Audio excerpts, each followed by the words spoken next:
जब मुगल भारत में कमजोर पड़े तो दिल्ली पर अहमद शाह अब्दाली ने हमला किया। उसके हमले से सिर्फ दिल्ली नहीं बल्कि कई बार उस रास्ते पर पड़ने वाला पंजाब भी तबाह हुआ। कहा जाता है कि जहां जहां से अब्दाली की फौज निकलती थी वहां बस्तियों और शहरों का नामो निशान मिट जाता था। अब्दाली वो अफगानी हमलावर था जिसके लिए एक कहावत मशहूर थी, खाता पिता लाहेदा रहंदा अहमद शाहेदा, यानी जो खा लिया वही अपना है, बाकी तो अब्दाली लेकर जाएगा। लेकिन एक वक्त ऐसा आया जब अफगानों का दिल्ली जाना तो दूर, पंजाब को जीतना भी मुश्किल हो गया था। वजह थी महाराजा रणजीत सिंह का शासन, जिन्होंने अहमद शाह अब्दाली के पोते शुजा शाह को एक लोहे के पिंजरे में कैद कर लिया था। क्या है ये पूरी कहानी, जानने के लिए इस वीडियो को अंत तक जरूर देखिएगा, क्योंकि अपना इतिहास नहीं जानोगे तो खुद को कैसे पहचानोगे। दोस्तों, जब नादिर शाह ने दिल्ली पर हमला किया तो कोहिनूर हीरा उसके पास चला गया। नादिर शाह की सेना का ही कमांडर था अहमद शाह अब्दाली। नादिर शाह के बाद अब्दाली के पास यह हीरा आया और उससे होता हुआ यह हीरा उसके पोतों को मिला। आज की ये पूरी कहानी अब्दाली के पोतों से कोहिनूर के महाराजा रणजीत सिंह के पास जाने की है। अच्छा, अब्दाली के कई पोते थे। इनमें से 3 पोतों के बीच में लड़ाइयां हुई। इनके नाम थे जमान शाह, महमूद शाह और शुजा शाह। अब्दाली के मरने के बाद उसकी विरासत को संभाला था जमान शाह ने, तो कोहिनूर भी उसी के पास चला गया। इस बीच जमान शाह ने अब्दाली की तरह भारत पर कई हमले किए, लेकिन वो कामयाब नहीं हो पाया। इसी दौरान जमान शाह के भाई महमूद शाह ने साल 1800 में हमला करके जमान शाह से उसकी सत्ता को छीन लिया। फिर जमान शाह को मजबूरी में पेशावर की ओर भागना पड़ा। पेशावर का गवर्नर उसका भाई शाह शुजा था, लेकिन जमान शाह अपने भाई के पास पहुंच पाता उससे पहले ही रास्ते में महमूद शाह ने उसे पकड़ लिया और अंधा कर दिया। इसके बाद जमान शाह को काबुल के बाला हिसार किले में कैद कर दिया गया। साल 1803 में शुजा शाह पेशावर का राजा बन गया। फिर उसने अपने भाई जमान शाह को बचा लिया और जमान शाह से कोहिनूर मिल गया शुजा शाह को।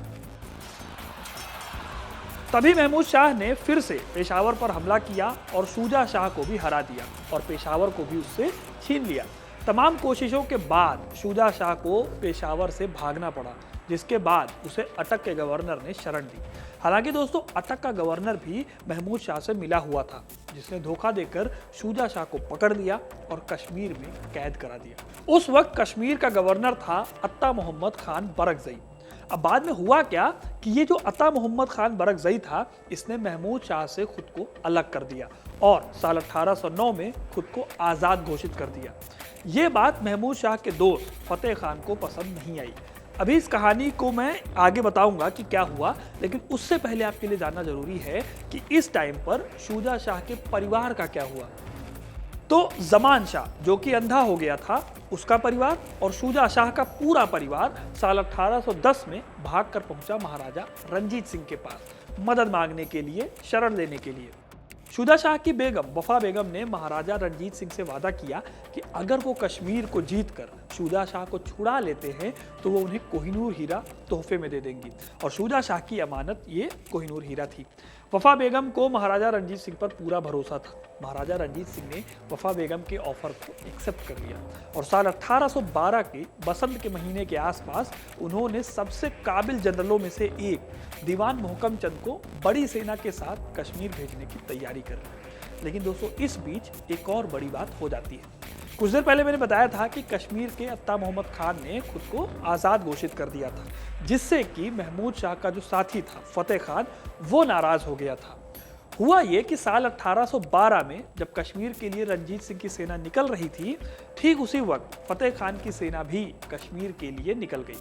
कश्मीर जाने के लिए अटक नदी को पार करना होता था और अटक नदी के पार पड़ता था महाराजा रणजीत सिंह का सिख साम्राज्य। जब महाराजा को यह पता चला कि फतेह खान आने वाला है, तो उन्होंने रोहतास के किले पर सेना लगाकर फतेह खान को वहीं पर रोक लिया। इस तरह से फतेह खान के कश्मीर जाने के सारे रास्ते बंद हो गए। फिर फतेह खान ने महाराजा से कश्मीर को जीतने के लिए एक डील साइन की। इस डील में कहा गया कि कश्मीर की लूट में 50% का हिस्सा और 9 लाख रुपए सालाना उगाही के तौर पर सिख साम्राज्य को दिया जाएगा।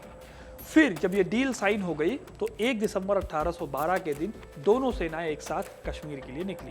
लेकिन जब दोनों सेनाएं निकली तो फतेह खान ने चालाकी से अपनी सेना को सिख सेना से तेजी से भगाया और 2 मोर्चा आगे निकल गया। उस समय सिख कमांडर थे मोहकम चंद। वो समझ गए कि कश्मीर को जीतने के साथ ही फतेह खान शुजा शाह को भी पकड़ना चाहता है, जो कि कश्मीर के शेरगढ़ किले में बंद था। इसलिए मोहकम चंद ने चालाकी दिखाते हुए अपनी सेना को एक छोटे से रास्ते से ले जाकर पहले ही शेरगढ़ के किले पर पहुंच गए। फतेह खान का प्लान फेल करते हुए मोहकम चंद ने शुजा शाह को लाहौर भगा दिया। जब ये बात फतेह खान को पता चली तो वो नाराज बहुत ज्यादा हो गया और उसने लूट की रकम देने से मना कर दिया। अब लेकिन दोस्तों शुजा शाह तो आजाद हो ही चुका था और एक तरह से बेगम को दिया रणजीत सिंह का जो वादा था वो पूरा हो गया। उनके पति यानी शुजा शाह को खूब सारी धन दौलत के साथ लाहौर की एक हवेली में रोक दिया गया। अब बारी थी बेगम अपना वादा पूरा करे और वो कोहिनूर महाराज को दें, जिसके लिए महाराजा रणजीत सिंह ने सारी जद्दोजहद की थी। महाराजा भी कोहिनूर को हाथ में लेने के लिए बेताब थे, लेकिन शुजा शाह का शायद इरादा बदल गया। खुशवंत सिंह इस बारे में लिखते हैं कि शुजा शाह और वफा बेगम ने शुरुआत में कोहिनूर को सौंपने में आनाकानी कर दी। महाराजा ने कहा कि वो 3000 रुपए और सालाना 50,000 की जागीर देने को भी तैयार है। जब इतने पर भी मियाँ बीवी नहीं माने तो महाराजा रणजीत सिंह ने कहा कि कोहिनूर तो अब देना ही पड़ेगा। इसके बाद उन्होंने राशन में कटौती कर दी और बहुत कड़ा पहरा बेगम की हवेली पर बिठा दिया। नौकरों के आने जाने पर रोक लगा दी और यहाँ तक कि शहर में भी जाने से रोक दिया गया। यही नहीं, शुजा शाह का सबसे बुरा वक्त तब आया जब उसको पिंजरे में डाल दिया गया, लोहे के मोटे मोटे पिंजरे में। उसके सबसे बड़े बेटे को भी खूब टॉर्चर किया गया। अगले दिन सुबह भाई राम सिंह महाराजा के लिए कोहिनूर मांगने के लिए उनके पास गए, लेकिन शुजा शाह ने कहा कि हीरा उनके पास नहीं है। इस तरह टॉर्चर का दौर करीब 1 महीने तक चलता रहा। शुजा शाह ने इस बारे में लिखा कि हमें अपने परिवार से मिलने से रोका गया, हमारे ज़रूरत के सामान की सप्लाई बंद कर दी गई। उसके बाद आखिर में हमसे पूछा गया कि क्या हम कोहिनूर देने को तैयार हैं। बताया गया कि इसके बदले हमें पैसे दिए जाएंगे। फिर भाई राम सिंह 50,000 रुपए लेकर आए। हमारे बीच एक फॉर्मल ट्रीटी हुई, जिसके बाद हम वो कीमती गहना उनके मालिक को देने के लिए तैयार हो गए। इसके 2 दिन बाद महाराजा रणजीत सिंह ने खुद मुलाकात करके पवित्र श्री गुरु ग्रंथ साहिब जी की शपथ दिलाई और एक कागज पर दस्तखत किए, जिसमें कुछ प्रांत देने की पेशकश की गई और साथ ही अपना सिंहासन देने का भी वादा किया गया। फिर हमने एक दूसरे के लिए पक्की दोस्ती की कसम खाई। फिर हमने कोहिनूर को उन्हें सौंप दिया। 2 दिन के बाद हमारे ऊपर लगाए गए सारे प्रतिबंध हटा लिए गए और हम फिर से अपने परिवार से मिल पाए। तो दोस्तों, ये थी कहानी अहमद शाह अब्दाली के पोते की, जिसके कोहिनूर को जीतने के लिए कभी दिल्ली को तहस नहस करने वाले अहमद शाह अब्दाली का पोता महाराजा की कैद में था। तो आपको ये कहानी कैसी लगी कमेंट करके ज़रूर बताइएगा। वीडियो को लाइक और शेयर करना ना भूलें और ऐसी इंटरेस्टिंग कहानियों के लिए, इतिहास से जुड़े रहने के लिए हिस्ट्री कनेक्ट को सब्सक्राइब ज़रूर करें। धन्यवाद।